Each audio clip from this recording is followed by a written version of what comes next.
يا أيها الناس اتقوا ربكم الذي خلقكم من نفس واحدة وخلق منها زوجها وبث منهما رجالا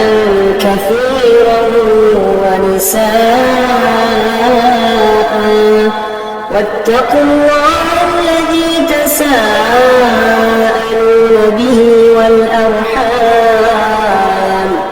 إن الله كان عليكم رقيبا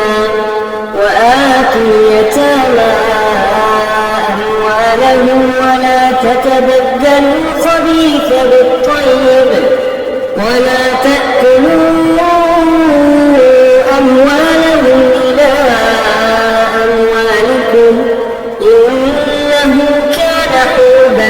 كبيرا وإن خفتم ألا تقسطوا في اليتامى فانكحوا ما طاب لكم من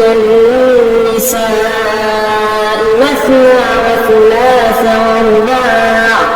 فإن خفتم ألا تعدلوا فواحدة أو ما ملكت أيمانكم ذلك أدنى ألا تعولوا وآتوا النساء صدقاتهن نحلة فإن طبن لكم عن شيء منه نفسا فكلوه هنيئا مريئا ولا تؤتوا السفهاء أموالكم التي جعل الله لكم قياما